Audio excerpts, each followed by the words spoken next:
नमस्कार, स्वागत आहे तुमचं सुषमाज किचन मध्ये। आज आपण दिवाळी विशेष रेसिपी मध्ये पातळ पोह्याचा संपेपर्यंत कुरकुरीत राहणारा चिवडा तयार करणार आहोत। तसेच चिवडा आणि लाडू म्हणजे दिवाळीची शान आहे, त्यामुळे यासोबतच आपण झटपट तयार होणारे फुटाणा डाळीचे लाडू तयार करणार आहोत आणि पीठ पाकाचे आणि पाकाचे रवा लाडू पण तयार करणार आहोत। रेसिपी शेवटपर्यंत बघा। रेसिपीला लाईक करा, चॅनलला सबस्क्राईब करा, तसेच बेल नोटिफिकेशन पण ऑल वर प्रेस करा। आता आपण रेसिपीला सुरुवात करूया। रव्याचे पाकातले लाडू बनवण्यासाठी इथे मी 2 वाट्या एकदम बारीक रवा घेतलेला आहे। 1 वाटी डेसिकेटेड कोकोनट हे घरीच बनवलेलं आहे, म्हणजे मिक्सरवरती काढून घेतलंय। आपण जे सुक्क खोबरं असतं त्याची साल काढायची आणि ते मिक्सरवरती काढून घ्यायचंय। काळा भाग जो असतो पाठीचा तो पूर्ण काढून टाकायचा। 1 वाटीला थोडंसं कमी तूप घेतलंय। 1 वाटी आणि वरती थोडी म्हणजे 1.25 वाटी साखर घेतलेली आहे। वेलची पावडर, काजू आणि बदामाचे काप आवश्यकतेनुसार, जसे तुम्हाला कोणते ड्रायफ्रुट्स हवे आहेत ते तुम्ही। वाटीचं प्रमाण झालं, तुम्हाला वजनी प्रमाण पण सांगते। अर्धा किलो रवा घ्यायचा, साखर घ्यायची 450 ग्रॅम आणि साजूक तूप घ्यायचं 125 ग्रॅम। या प्रमाणात पण तुम्ही हे लाडू अगदी परफेक्ट प्रमाणात व्यवस्थित होतात। नारळाचे लाडू बनवण्यासाठी इथे मी कढई गरम करायला ठेवली। आपण जे तूप घेतलं होतं ते यामध्ये थोडं थोडं टाकायचं, एकदम तूप नाही टाकायचं। यामध्ये आपण हा घेतलेला 2 वाट्या रवा टाकून घ्यायचा आहे। रवा शक्यतो बारीकच वापरायचा। जर तुमच्याकडे बारीक रवा नसेल, मोठा भेटला तर तो थोडासा मिक्सरमध्ये काढून घ्यायचा आणि मग भाजून घ्यायचा। आता हे आपल्याला छान भाजून घ्यायचं, याचा कच्चेपणा पूर्ण कमी झाला पाहिजे। भाजताना गॅस कमी गॅसवरतीच भाजायचा, म्हणजे व्यवस्थित रवा भाजला जातो। पहिल्यांदा तूप टाकून भाजले, पुन्हा थोडं थोडं तूप टाकत हे पूर्ण तूप याला वापरून घ्यायचंय। तूप शक्यतो साजूक तूपच वापरावं, तेल किंवा मग डालडा वापरू नये, त्याचा वास लागतो थोडासा रव्या लाडूला, त्याच्यामुळे शक्यतो साजूक तुपातलेच केलेले चांगले। तूप बनवलेलं आहे, मी स्वतः घरीच बनवलेलं आहे। याची लिंक मी डिस्क्रिप्शन बॉक्समध्ये दिलेली आहे। अगदी सोप्या पद्धतीने पण तुम्ही घरच्या घरी तूप छान तयार करू शकता। आणि विकतचं तूप किती जरी आणलं तरी घरचं तुपा इतकं शुद्ध तूप नसतंच। पूर्ण तूप आपण याच्यात वापरलेलं आहे, वाटीत घेतलेलं। थोडं थोडं करत आपण टाकत हे भाजत आलो। एकदम तूप टाकायचं नाही, एखाद्या वेळेस पातळ होतं, पण शक्यतो ह्या मेजरमेंटमध्ये तूप अगदी बरोबरच होतं। एक 5 ते 10 मिनिट झालेत आपण रवा भाजतोय, पण अजून थोडा वेळ लागेल, कारण मंद आचेवरतीच रवा कधीही भाजून घ्यायचा, म्हणजे व्यवस्थित आतपर्यंत भाजला। रवा भाजला तर आतनं कच्चा राहतो आणि वरतून एकदम लालसर बनतो, त्यामुळे शक्यतो मीडियम हीटवरतीच रवा भाजायचा। रव्याचा थोडा छान कलर बदललेला आहे आपला, एकदमही कलर बदलू द्यायचा नाही आणि एकदमही पांढरट ठेवायचं नाही। थोडासा आपला भाजत आलाय, झाले तर रवा भाजतोय आपण, छान भाजत आलाय। यामध्ये आपल्याला हे खोबरं टाकून घ्यायचं। सुक्क खोबरं आहे, तुम्ही ओलं ना खोबरं पण वापरू शकता, पण हे सुक्क खोबरंच वापरलेलं आहे मी। यातच आपल्याला हे ड्रायफ्रुट्स टाकून घ्यायचे, म्हणजे गरम रव्यामध्ये व्यवस्थित छान गरम होतात व टेस्ट छान लागते ड्रायफ्रुट्सची। आणि हे पुन्हा एकदा 2 मिनिट भाजून छान भाजून झालंय। आपण खोबरं आणि ड्रायफ्रुट्स पण यातच टाकलेत, कलर पण अगदी छान आलेला आहे। आता हा एका प्लेटमध्ये काढून ठेवा किंवा मग ह्याच कढईमध्ये ठेवला तरी काहीच हरकत नाही। पण एका ठेवलाय आणि तीच कढई घेतली, यामध्ये ही 1 वाटी आणि ही वरती थोडीशी छोटीशी 2 ते 3 चमचे साखर, म्हणजे 1.25 वाटी ही साखर घेतलेली आहे आपण। साखर बुडेल इतपतच, म्हणजे माझी आई सांगायची त्या पद्धतीनं, किंवा मग 1 वाटी पाणी घालून घ्यायचंय आणि याचा छान 1 तारी आपल्याला पाक तयार करून। साखर आणि पाणी मिक्स केलेलं, उकळी आली, आता साखर पूर्ण विरघळली। याचा छान 1 तारी पाक करायचा, एकदम कडक पण नाही करायचा। कडक पाक केला तर लाडू पण कडक होतात। अजून हा पाक अजून तरी तयार नाही, अशी तार चालली पाहिजे जेव्हा चमच्यातून थेंब पडतो तेव्हा। हे पाक तयार झाला का ते बघण्यासाठी ताटामध्ये थेंब टाकून घ्यायचा। थेंब असा ओघळला नाही पाहिजे, एकदम असं गोळीबंद बसला पाहिजे, म्हणजे ते पाक व्यवस्थित तयार झालाय। अजून आपला पाक तयार व्हायला वेळ आहे। ताटामध्ये थेंब टाकून पाहूया, थोडंसं थंड करून घ्यायचं त्याला। जो आपण टाकून घेतलेला थेंब आहे असा याच्यासारखा पातळ होत नाही, पाहू शकता तुम्ही, व्यवस्थित जागेवरती तसाच आहे।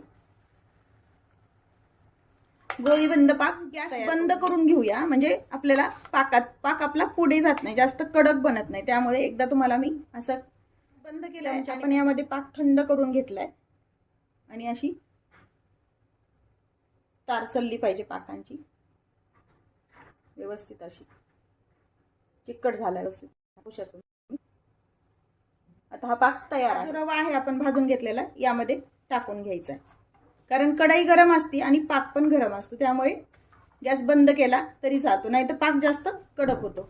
आपण पूर्ण रवा टाकून घेतला, व्यवस्थित हे मिक्स करून, वेलची पूड टाकून घ्यायची, पाकात टाकली तरी चालते आणि हे पण पुन्हा मिक्स करायचंय। आता हे जे मिश्रण आहे आपलं पाकाचं आणि रव्याचं 1 तास असंच मुरू द्यायचंय आणि नंतर 1 तासानंतर लाडू तयार करायचे. मोकळं मोकळं झाले, लाडू बांधण्या इतपत हे थंड पण झालेलं आहे. हे व्यवस्थित आपण आता मिक्स करून घ्यायचंय. आपण हाताने पण व्यवस्थित असं मिक्स करू शकतो. काय होतं, पाक बनवताना आपल्याला कधी कधी पाक हा कमी बनला जातो, म्हणजे एक तारी बनल्या जात नाही किंवा मग जास्तच कडक बनतो. अशा वेळेला काय करायचं, आपण हे मिश्रण जे त्यामध्ये टाकलं आणि जास्तच मिश्रण कोरडं वाटलं तर त्याच वेळेला थोडंसं आपल्याला पाण्याचा हापका द्यायचा आणि मग व्यवस्थित असं हे मिश्रण मिक्स करून घ्यायचं. कधी जास्त जर पातळ वाटलं हे मिश्रण जे आपलं आहे, लवकर तुम्हाला लाडू बनायला नाही आले, एक 7 ते 8 तास जरी तुम्ही ते मिश्रण तसंच ठेवलं आणि लाडू बनल्याच गेले नाहीत, अशा वेळेला काय करायचं, पातळ जर मिश्रण राहिलं तर हे पुन्हा मिश्रण एकदा ह्याच कढईमध्ये गरम करून घ्यायचं. चटका दिल्यासारखं घ्यायचं, म्हणजे व्यवस्थित लाडू पण बनल्या जातात नंतर. ह्या काही पाक जर चुकला आपला तर काही टिप्स आहेत. आता हे छान पण ड्रायफ्रुट्स टाकलेत, पण वरतून छान लाडू असा आपला छान दिसावा म्हणून काही ड्रायफ्रुट्स आपण यामध्ये टाकून घ्यायचे. तुम्हाला जर साच्याने किंवा एखाद्या वाटीच्या मेजरमेंटनं जर तुम्हाला लाडू बनवायचे असतील तर त्यांनी पण तुम्ही बनवू शकता, पण मी शक्यतो हातानेच बनवतीये. हवे तसे तुम्हाला छोटे मोठे आकारात आपण लाडू बनवून घ्यायचे. त्याचे व्यवस्थित लाडू आपला वळल्या जातोय, पाहू शकता तुम्ही. आपला छान बनून झालेला आहे. यावरती तुम्ही बदामाचे काप की काजूचे काप किंवा तुम्हाला हवे ते ड्रायफ्रूटचे काप तुम्ही लावू शकता, किंवा मग असेच प्लेन ठेवले तरी काहीच हरकत नाही. मी काजू आणि मनुका लावलेला आहे, तुम्हाला जे हवे ते ड्रायफ्रुट्स तुम्ही लावू शकता. आता असेच आपण तुम्हाला जे हवे ते ड्रायफ्रुट्स लावून तुम्ही हे लाडू बनवून घ्यायचे. तर आता मी सर्व लाडू असेच तयार करू. लाडू वळताना जरी एखाद्या वेळेस शेवटी मिश्रण कोरडं वाटतं, अशा वेळेला दूध न लावता, दूध लावल्यानंतर एखाद्या वेळेस लाडू लवकर खराब होतो, थोडंसं गरम करून साजूक तूप तुम्ही लावून घ्यायचं त्याला, म्हणजे लाडू शेवटपर्यंत छान वळल्या जातो. शक्यतो तर ह्या प्रमाणात घेतल्यानंतर कोरडं पीठ होतच नाही. पाहू शकता तुम्ही शेवटपर्यंत व्यवस्थित आहे हे आपलं बनवलेलं पीठ. जे आपण असा काजू आणि हे लावतो तो अगदी दिव्यासारखा आकार दिसतो, पाहू शकता तुम्ही. त्यामुळे शक्यतो मी मनुका आणि काजू वापरलेले, कारण आपण दिवाळीला बनवतोय त्यामुळे दिव्याचा आकार देऊया त्याला.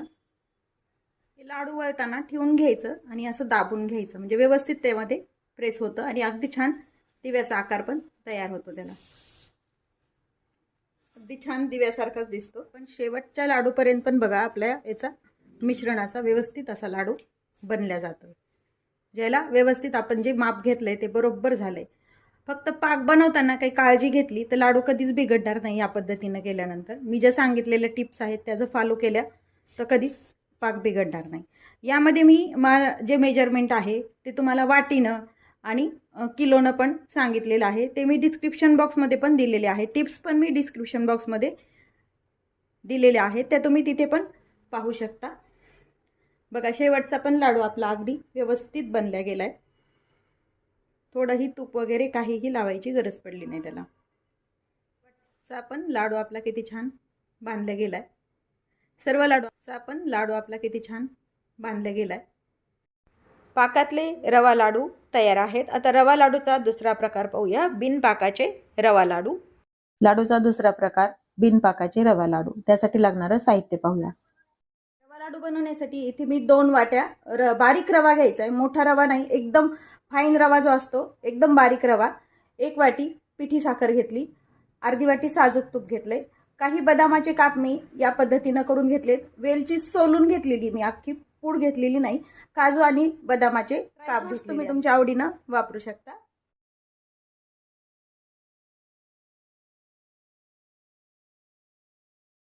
इथे मी रव्याचे लाडू बनवण्यासाठी कढई गरम करायला ठेवलेली आहे. गरम झाली, यामध्ये आपण सुरुवातीला तूप न टाकताच हा रवा आपण भाजून घेणार आहोत. खूप जण काय करतात, तूप टाकून हा रवा भाजतात आणि नंतर मिक्सरनं काढतात, पण मी आधी हा कोरडा रवा भाजून घेणार आहे. तुम्ही रेसिपी पूर्ण बघा, थोडीशी पद्धत वेगळी आहे हा रवा लाडू बनवायची, पण अगदी छान साधे सोपे आणि झटपट तयार होतात हे रवा लाडू. आपण जसा उपम्याला रवा भाजतो इतपत आपल्याला हा कोरडा रवा आधी भाजून घ्या. 10 मिनिट झालेत, आपण हा रवा छान भाजून घेतलेला आहे. थोडासा रवा असा गुलाबीसर कलर आलेला आहे. गॅस बंद करून घ्यायचा. मध्ये आपल्याला ही अख्खी वेलची टाकून घ्यायची, साल काढून घेतलेली वेलची आहे ही.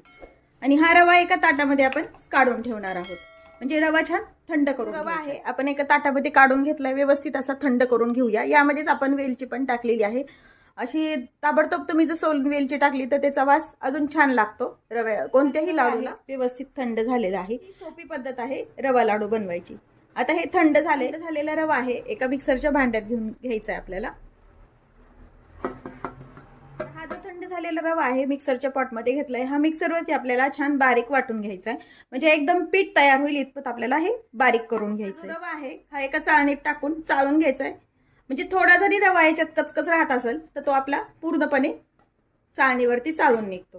म्हणजे शक्यतो तर राहतच नाही, पण एकदा चाळून घेतली की मग पूर्ण रव्यातलं त्याच्यातलं जाडपणा निघून जातो. हे ऑप्शनल आहे, नाही चालला तुम्ही डायरेक्ट तसं घेतलं तरी चालतं, पण एकदम अगदी मऊसूत लाडू तयार होण्यासाठी ही स्टेप केलेली चांगलीच. थोडाफार रवा राहतो, अगदी कमी राहतो जाडसर, तो आपण चाळून घेतले. वेलची आपण डायरेक्ट यात सोलून टाकल्यामुळे पिठाला वास सुंदर येतो ह्या रव्याच्या. पुन्हा कढई गरम करायला ठेवली आहे, त्यामध्ये 1 चमचाभर सुरुवातीला जे आपण तूप घेतले ते थोडंच टाकायचे. चमचाभर आपण तूप यामध्ये टाकून झालंय. हे काजू आणि बदामाचे काप यामध्ये टाकून घ्यायचे आणि हे 1 मिनिटभर परतून घ्यायचं. परतून झाल्यानंतर हे जे आपण रवा काढून घेतलाय तो या तुपामध्ये टाकून घ्यायचा आहे पूर्ण. या पद्धतीनं केल्यामुळे आपल्याला हे पीठ भाजायला वेळ कमी लागतो, कारण ऑलरेडीच आपला रवा भाजलेला आहे. आधी परतून घ्यायचा. आता आपण लागल तसं तूप टाकून घ्यायचं. जसं आपण बेसन लाडूला तूप वापरतो तसं एकदम तूप टाकल्यानंतर कसं होतं कधी कधी अंदाज येत नाही आणि तूप जास्त होतं व मिश्रण हे पातळ होतं. आधी रवा भाजलाय आणि आता पुन्हा पीठ भाजतोय, त्यामुळे याच्यातला पूर्णपणे कच्चेपणा रव्याचा निघून जातो व थोडा सुद्धा रव्याला असा कचकच लागत नाही चाळून घेतल्यामुळे, आणि वास पण येत नाही रव्याचा. अगदी जसे आपण गव्हाच्या सपीठाचे लाडू तयार करतो त्याच पद्धतीने हे लाडू व्यवस्थित छान तयार होतात. प्रोसेस सुरुवातीला पण रवा भाजताना गॅस एकदम कमी ठेवायचा, कमी गॅसवरतीच रवा भाजायचा. आणि आता पण आपण जेव्हा हे रवा मिक्सरनं काढलेला आहे तेव्हा पण आपण एकदम कमी गॅसवरतीच हा रवा पूर्ण भाजून घ्यायचा आहे. जे पीठ काढलेलं आहे रव्याचं ते आपल्या याचा ऑलरेडीच बघू शकता तुम्ही छान गुलाबीसर कलर आहे याचा, त्यामुळे भाजायला वेळ लागत नाही. नंतर होताना बिनपाकाचे थोडं तूप टाकूनच भाजून घ्यायचं. पुन्हा यामध्ये आपण 1 चमचाभर तूप टाकून घ्यायचंय. आपण जेवढं तूप घेतलं होतं बरोबर त्या मेजरमेंटमध्ये याला तूप लागलंय. इतपतच हे पातळ करून घ्यायचंय, जास्त पण नाही तूप वापरायचं याला. आता हे भाजून झालंय व्यवस्थित, गॅस बंद करून घेऊया आणि हे मिश्रण एका ताटात काढून घ्यायचंय आपल्याला. मिश्रण एका ताटात काढून घेतलंय. खूप गरम असताना यामध्ये साखर नाही घालायची, नाही तर हे पातळ होतं, त्यामुळे थोडंसं अगदी हात लावेल इतपत ह्याला कोमट करून घ्यायचं आपल्याला.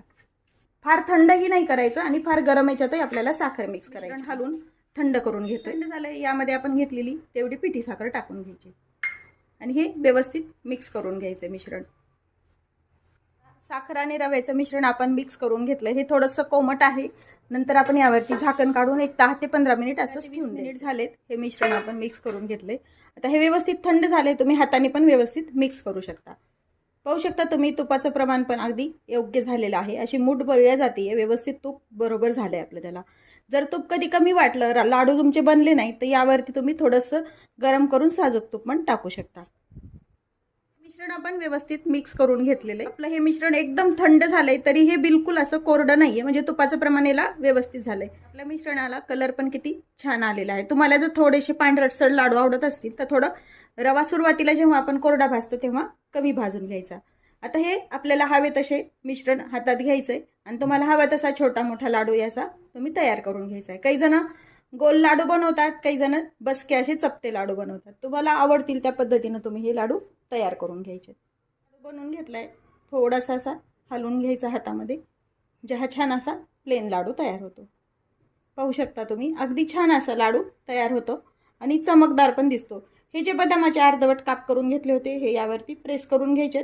हे ऑप्शनल आहे, बदामाचे काप लावा किंवा मग तुम्ही काजूचे, चारोळीचे कोणतेही काप तुम्ही यावरती लावू शकता. असेच आपण आता सर्व लाडू तयार करून घेऊया. आपले पाकातील रवा लाडू आणि बिनपाकाचे मऊसूत दोन्ही प्रकार लाडूचे तयार आहेत. लाडूचा तिसरा प्रकार डाळव्याचे लाडू तयार करूया. डाळवं वापरतो त्याचे आपण आज लाडू बनवणार आहोत. बेसन भाजायला हात गळून येतो, त्यापेक्षा ह्या डाळव्याचे लाडू आपण झटपट असे तयार करू शकतो. याला जास्त भाजायची पण गरज नाही. डाळवा ऑलरेडी भाजलेला आहे, पण थोडंसं मिक्सरनं व्यवस्थित बारीक निघण्यासाठी आपण हे थोडंसं गरम करून घ्यायचंय. मीडियम हीटवरती गरम करायचंय, फार जास्त भाजायचं नाही, एकदम कडक होईपर्यंत नाही, हाताला गरम लागेल इतपतच हे भाजून घ्यायचे. साधारण हे अर्धा किलो डाळवा आहे आपलं आणि मोठ्या वाटीनं ज्या वाटीनं घेतलेलं आहे ती जी वाटी आहे आपली, या मोठ्या वाटीनं 2 वाट्या डाळ आहे. अर्धा किलो डाळव्याचे मी हे लाडू तयार करते. आता हे छान थोडंसं कोमट होईपर्यंत भाजून घेऊया. मला जर डाळ भाजून घ्यायचं नसेल तर जसं आपण पोहे उन्हामध्ये ठेवून चिवडा बनवतो तसं हे उन्हामध्ये ठेवून पण तुम्ही बनवू शकता. आता हे डाळ आपल्या हाताला छान गरम लागतंय. गॅस बंद करून घेऊया आणि हे डाळ छान थंड करून घेऊया. हे डाळ आपण थंड करून घेतलेलं आहे. आता हे डाळ मिक्सरच्या भांड्यामध्ये थोडं थोडं टाकून आपल्याला काढून घ्यायचंय. थंड झालेलं डाळ मिक्सर जारमध्ये घेऊन बारीक करून घ्यायचंय. आता हे चाळणीवरती टाकून काढलेलं पीठ आपल्याला चाळून घ्यायचंय. चाळून घेतल्यामुळे थोडंफार डाळव्याचं जर याच्यावरती राहिलेलं असेल तर ते पूर्ण निघून जातं, त्यामुळे चाळून घ्यायचं आपल्याला. हे चाळून राहिलेलं दुसऱ्यांदा आपण डाळ जे काढणार आहेत त्यामध्ये हे टाकून पुन्हा मिक्सरनं काढून घ्यायचं. याच पद्धतीने आपण सर्व डाळ काढून चाळून घेऊया. सर्व पीठ आपण चाळून घेतलंय. हे थोडंसं जाडसर राहतं, तुम्ही भाजीला वगैरे पण वापरू शकता.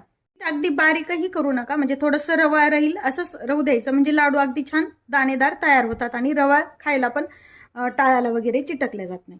आता हे पीठ आपण एका भांड्याने मोजून घ्यायचंय. पण ज्या भांड्याने डाळ घेतलं होतं, डाळ आपण सपाट घेतलं होतं, हे अगदी शिगार असं भरून हे पीठ तयार झाले. हे 2 बाउल आपण हे पीठ काढलेलं तयार आहे. पीठ यासाठी मोजून घ्यायचं म्हणजे याला प्रमाणात आपल्याला साखर वापरता येते. तर हे पीठ जे आहे काही जण नंतर भाजतात, काही जण भाजत नाही, पण मी शक्यतो नंतर तुपामध्ये अगदी थोडंसं भाजून घेते. बेसन इतकं भाजायची गरज पडत नाही, पण थोडं गरम भाजून घेतल्यानंतर तुपामध्ये याची टेस्ट अगदी छान येते. भाजायचं नसेल तर यामध्येच तुम्ही गरम तूप टाकू पण शकता आणि डायरेक्ट लाडू पण बांधू शकता. आता हे थोडंसं आपण तुपावरती भाजून घेऊया. पीठ भाजण्यासाठी इथं मी 300 ग्राम साजूक तूप वापरणार आहे. अर्धा किलो डाळव्याला अगदी पुरेपूर 300 ग्राम साजूक तूप लागतं. थोडं थोडं तूप टाकून कढईमध्ये घ्यायचंय आणि यामध्ये पीठ टाकून आपल्याला व्यवस्थित असं हे डाळव्याचं पीठ भाजून घ्यायचंय. तुपामध्ये हे जे पीठ आहे हे टाकून घेऊया. दोन्हीही बाउल आपण एकदम टाकून घेऊया आणि थोडंसं मिक्स करून घेऊया. गॅस मात्र अगदी कमी ठेवायचा आणि हे भाजून घ्यायचं आपल्याला. भाजणं हे आधी सांगितल्याप्रमाणे ऑप्शनल आहे. नाही भाजलं तरी चालतं, तुम्ही डायरेक्ट याच्यामध्ये तूप टाकून लाडू पण बनवू शकता, पण भाजल्यामुळे त्याची टेस्ट पण बदलते आणि छान लागतात. आता हे थोड्याशा तुपावरती आपण छान भाजून घेऊया. लागेल तसं मी यामध्ये तूप टाकणार आहे आणि भाजत जाणार आहे. गॅस मात्र अगदी कमीच ठेवायचा आहे. आपण हे सर्व तूप यामध्ये वापरून टाकलेलं आहे. पाहू शकता तुम्ही पूर्ण तूप वापरले. लागलं तर आपण वरतून तूप टाकणार आहोत. इतपतच हे आता छान भाजून झालंय, म्हणजे तुपही जास्त होणार नाही. लागलं तर आपण वरतून टाकू शकतो. एक 5 मिनिटच लागलेत भाजायला पूर्ण. यामध्येच आता हे बदाम, काजू आणि पिस्त्याचे काप टाकून घ्यायचे, म्हणजे ह्या पिठासोबत ते छान गरम होतात आणि टेस्ट छान येते. आणि हे आता मिक्स करून घ्यायचंय. पूर्ण ड्रायफ्रुट्स टाकून मी मिक्स करून घेतलंय. गॅस बंद करून घ्यायचा आहे आणि हे जे पीठ आहे एका मोठ्या ताटामध्ये काढून घ्यायचंय, म्हणजे छान थंड करून घेऊया. या मोठ्या परातीमध्ये मी काढून घेते, म्हणजे आपल्याला साखर वगैरे मिक्स करायला सोपं जातं.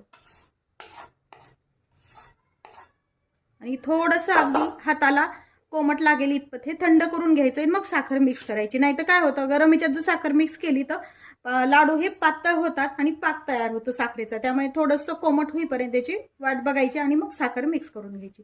पीठ भाजताना एक लक्षात ठेवायचं की भाजताना पिठाच्या अजिबात गाठी नाही झाल्या पाहिजेत, म्हणजे हे व्यवस्थित बांधले जातात लाडू. थंड करून घेऊया. भाजून घेते, कारण भाजल्यामुळे ह्या पिठाला अगदी बेसनासारखा रंग येतो. हे न भाजलेलं पीठ तुम्हाला दाखवण्यासाठी मी थोडंसं ठेवलेलं आहे, पण हे पीठ बघा अगदी छान बेसन लाडू सारखाच पिवळसर छान रंग येतो, म्हणून थोडंसं भाजून घ्यायचं. तर हे पीठ आपलं कोमट झालेलं आहे. पिठाप्रमाणे आपण यामध्ये पिठी साखर वापरायची आहे. हे घरीच केलेली पिठी साखर आहे. जर तुम्हाला जास्त गोड आवडत असेल तर तुम्ही अगदी बराबरीत जेवढं पीठ आहे तेवढीच साखर टाकायची, आणि कमी गोड लागत असेल तर थोडीशी 1 वाटीभर कमी वापरा. म्हणजे भरून जर घेतलं असेल तर ते सपाट सपाट भांडं वापरू शकता.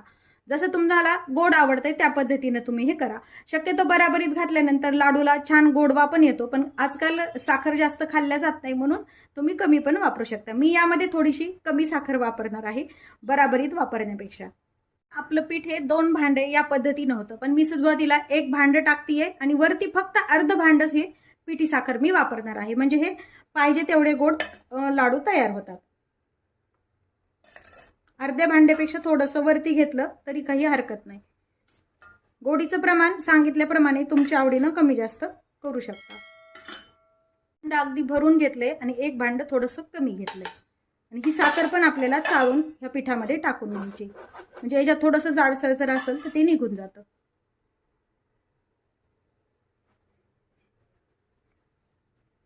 तर आपली व्यवस्थित बारीक झाल्यामुळे थोडंही जाडसर काही निघालेलं नाही. चाळून घेतलेली आहे. आता हे छान मिक्स करून घ्यायचंय.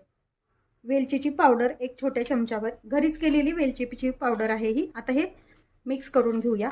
व्यवस्थित कोमट झालंय, हाताने मिक्स केलं तरी चालतं, म्हणजे हे छान मिक्स होतं.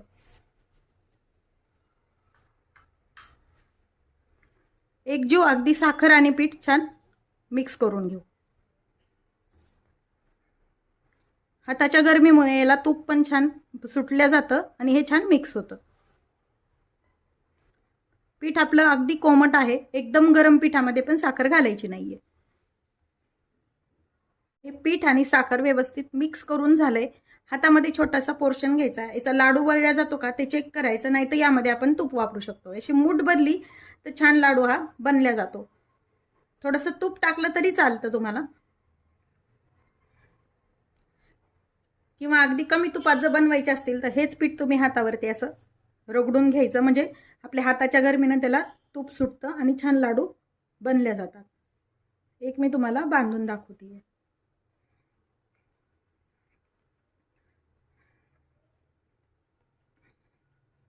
गोल किंवा चपट्या आकारात तुम्हाला जसे हवे तसे तुम्ही याचे लाडू तयार करू शकता. सांगितल्याप्रमाणे गरज जर वाटली तर आपण याला तूप टाकून घ्यायचंय. अगदी छान अगदी लाडू तयार झालाय. तुम्हाला मी हाच लाडू तोडून पण दाखवते.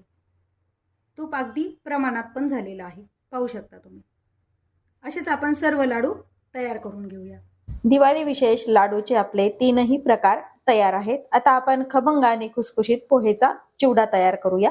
अर्धा किलो पातळ पोहेचा चिवडा बनवतोय आणि यामध्ये मी थोडेसे पाव किलो मुरमुरे पण टाकणार आहे. त्यासाठी मी कढई गरम करायला ठेवली आहे. पातळ पोहे व्यवस्थित आपल्याला छान भाजून घ्यायची आहे. जर ऊन असेल तर उन्हामध्ये ठेवून जरी वाळवली तरी चालते, पण ऊन नसल्यामुळे मी भाजून घेते, किंवा मग तुम्ही ओव्हनमध्ये पण भाजून घेऊ शकता. छोटी कढई असल्यामुळे मी थोडी थोडी करून पोहे भाजते. एक चिमूटभर मीठ टाकून घ्यायचे, म्हणजे पोहे आपल्या कसल्या जात नाही. व्यवस्थित पोहे आणल्यानंतर निवडून घ्यायची, चाळून घ्यायची, म्हणजे यामध्ये किडे वगैरे किंवा कचरा असेल तर तो निघून जातो. मीडियम हीटवरतीच भाजायची, फारही भाजायची नाही. जास्त भाजल्यानंतर याचा भुगा होतो, हाताला गरम लागेल इतपतच ही आपल्याला छान भाजून घ्यायची आहे. ही सर्व पोहे आपण थोडी थोडी टाकून मी पूर्ण भाजून घेणार आहे. ही पहिली पोहे आपली भाजून झाली. एका मोठ्या भांड्यामध्येही काढून ठेवणार आहे मी, आणि अशाच पद्धतीनं दुसरे पण पोहे भाजून घेणार आहे. पोहे आपले सर्व भाजून झालेत. मुरमुरे पण मी थोडेसे गरम करून घेते, खुसखुशीत. याला मीठ वगैरे काही टाकणार नाही, फक्त गरम करून घेणार आहे. म्हणजे काय होतं, चिवडा असा नंतरही सादळल्या जात नाही, हवा जरी लागली तरी. म्हणून थोडंसं मुरमुरे आणि पोहे दोन्ही पण भाजून घ्यायचे. आता सर्व मुरमुरे पण मी थोडे थोडे टाकून असेच भाजून घेणार आहे. पोहे आणि मुरमुरे आपण दोन्हीही भाजून झालेत, एकत्र काढून घेऊया. आणि आता आपण यासाठी बाकीचं साहित्य तळून घेऊया. आपल्याला जे साहित्य तळून घ्यायचं आहे त्यासाठी मी इथं तेल गरम करायला ठेवलेलं आहे. तेल आपलं गरम झालंय, यामध्ये टाकून मक्याची पोहे आपल्याला तळून घ्यायची. मक्याची पोहे तो ऑप्शनल आहे, तुम्हाला टाकायची नसेल तर नाही टाकली तरी चालते. गॅस मात्र कमीच ठेवायचा, मोठ्या गॅसवरती नाही तळायची. छान फुलेपर्यंत ही पोहे तळून घ्यायची. साधारण अर्धा किलो पोहेला मी पाव किलो मुरमुरे आणि 100 ग्रॅम मक्याचे पोहे वापरते. हे एका ताटामध्ये काढून घ्यायचं, तेल पूर्ण निथळून घ्यायचं, जेवढं निघेल तेवढं. आता आपण राहिलेली अशीच पोहे तळून घेऊया. मक्याची पोहे आपली सर्व तळून झालेली आहे. आता आपण खोबऱ्याचे काप तळून घ्यायचे. हे जो मसाला वापरला आहे तुमच्या आवडीनं कमी जास्त करू शकता. खोबऱ्याचे काप वगैरे किती वापरायचे, मी साधारण 1 वाटी शेंगदाणे 1 वाटी खोबऱ्याचे काप वापरते. यामध्ये खूप जण काजू वगैरे काजू मनुके पण घालतात, पण मी साधं खोबऱ्या आणि शेंगदाणेच वापरते. तुम्हाला जर आवडत असतील तर तुम्ही काजू पण तळून टाकू शकता, जसे आपण शेंगदाणे आणि खोबरं तळतो तसं, आणि मनुके पण तळून टाकू शकता. आता खोबरं थोडंसं गुलाबी होईपर्यंत तळून घ्यायचे, फार जास्त नाही तळायचं, नाही तर मग खोबरं करपलं जातं. खोबरं तळून झालंय. आपण मक्याची पोहे ज्या ताटात काढली त्याच ताटात हे खोबरं पण साईडला काढून ठेवणार आहोत. शेंगदाणे तळून घ्यायचे. सर्व तळण जे आहे ते मीडियम हीटवरतीच तळायचं, म्हणजे शेंगदाणे पण छान आतपर्यंत खरपूस असे तळले जातात. शेंगदाणे आपले तळून झालेत, काढून घेऊया. आता आपण कढीपत्ता तळून घ्यायचा. कढीपत्ता स्वच्छ धुवून मी वाळवून घेतलेला आहे. याचं तडतडणं बंद होईपर्यंत कढीपत्ता छान आपल्याला तळून घ्यायचा आहे. नाही तर कढीपत्ता जर कच्चा राहिला तर पूर्ण चिवडा हा सादळल्यासारखा होतो, चिवट होतो. म्हणून कढीपत्ता मी याच्यात हिरवी मिरची वापरत नाही, लाल तिखटाचा चिवडा बनवते मी. हिरवी मिरची किंवा कढीपत्ता जर तुम्ही तळत असाल तर तो व्यवस्थितच तळला गेला पाहिजे. आता हे काढून घेऊया. छान खुळखुळ आवाज येतोय, तळला गेलाय आपला कढीपत्ता. पण पुढे टाकायचं डाळ 1 वाटीभर, ते पण थोडंसं तळून घ्यायचंय. किंवा उन्हात जरी ठेवून तुम्ही वापरलं तरी चालतं. फार तळायचं नाही, नाही तर कडकपणा येतो. ऑलमोस्ट झालंय तळून, काढून घेऊया. आपल्याला चिवड्यासाठी फोडणी तयार करून घ्यायची. मी थोडंसं तेल यामध्ये ॲड करते. तेल छान गरम झालंय. अर्धा चमचा मोहरी टाकून घ्यायची. मोहरी जिरं तुमच्या आवडीनं कमी जास्त करू शकता. मोहरी व्यवस्थित तडतडली की जिरं टाकून घ्यायची अर्धा चमचा. हा तडका छान तयार झालाय. गॅस बंद करून घ्यायचा आणि कढई आपल्याला खाली उतरून घ्यायची. मग बाकी मसाले यामध्ये ॲड करायचे, म्हणजे मसाले आपले जळल्या जात नाहीत. ते तडका थोडासा थंड करायला ठेवलेला आहे. तोपर्यंत यावरती आपण मीठ टाकून घ्यायचं आहे. काही मसाले मी तडक्यात टाकणार आहे. मीठ हे जर त्याच्यात टाकलं तर एकाच ठिकाणी मीठ लागले जाते. चवीप्रमाणे तुम्ही यावरती मीठ ॲड करायचं आहे. तुम्हाला जसं मिठाचं प्रमाण लागतं त्या पद्धतीनं. साखर पण आपल्याला तडक्यात नाही टाकायची, थोडीशी पिठी साखर टाकून घ्यायची. मी हातानेच टाकते. साधारण 1 चमचाभर ही साखर आहे, छोटे टेबलस्पून. आणि हे जे तळून घेतलेलं सर्व साहित्य आहे हे पण यावरती आपल्याला टाकून घ्यायचे.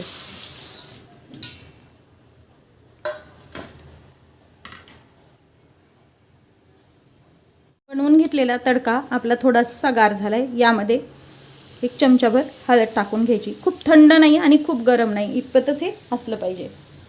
आवश्यकतेनुसार तिखट टाकायचे. तुम्हाला कसा तिखट चिवडा आवडतो तसं. मी इथं लाल मिरची किंवा हिरवी मिरची वापरलेली नाही आहे. आणि काश्मीरी लाल मिरचीचं मी तिखट 2 चमचे टाकून घेतलं यामध्ये. आता हिंग टाकून घ्यायचा, एक अर्धा चमचा भरून. हिंग अगदी छान वास लागतो चिवड्याला. आणि धना पावडर 1 टेबलस्पून. आणि याचं छान तळून घ्यायचं. जर आपण हे गॅसवरती केलं असतं तर हा मसाला करपल्या जातो आणि व्यवस्थित जळून निघतो आणि मग चिवड्याला कलर छान येत नाही.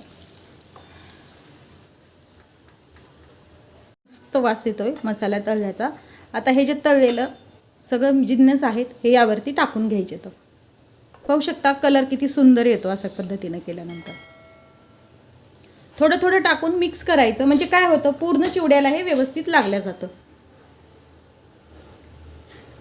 2 चमचे घ्यायचे आणि हे असं मिक्स करायचं, म्हणजे सर्व चिवड्याला छान लागले जातं. शक्यतो चिवडा बनवताना जास्त प्रमाणात बनवायचं असेल तर मोठं भांडच वापरा, म्हणजे काय होतं आपल्याला मिक्स करायला सोपं जातं. आता हलवल्यानंतर पुन्हा जिथे जिथे तुम्हाला पांढरट दिसते चिवड्याचं तिथे हे टाकून घ्यायचं. आणि पुन्हा याच पद्धतीने हे आपण मिक्स करून घ्यायचं. आपण जेवढा तडका तयार करून घेतला होता तेवढा पूर्ण तेल आपल्याला याला लागलेलं आहे. साधारण 1-1.5 वाटी तेल पूर्ण तडका तळणं वगैरे 2 ते 1.5 वाटी तेल लागतं. एवढ्या प्रमाणात चिवडा केला तर. हे आता टाकून घेतलेलं पूर्ण छान हाताने किंवा मग चमच्यानेच मिक्स करते मी. हाताने शक्यतो कसं होतं तिखटाचे हात होतात, त्यामुळे असं व्यवस्थित मिक्स करून घेतले की आरामात सगळीकडे लागते. कुरकुरीत असा हा चिवडा आपला तयार आहे, पाहू शकता तुम्ही. दिवाळी विशेष कुरकुरीत असा पोहेचा चिवडा, तसेच झटपट तयार होणारे बेसनापेक्षाही चवदार चविष्ट मऊसर असे फुटाणा डाळीचे लाडू आणि पाकाचे आणि बिनपाकाचे रवा लाडू आपल्या सर्व रेसिपी तयार आहेत. रेसिपीला लाईक करा, चॅनलला सबस्क्राईब करा, तसेच बेल नोटिफिकेशन पण ऑलवर प्रेस करा. अशाच नवीन रेसिपी सोबत पुन्हा भेटूया. तोपर्यंत बाय बाय. व्हिडिओ पाहिल्याबद्दल धन्यवाद.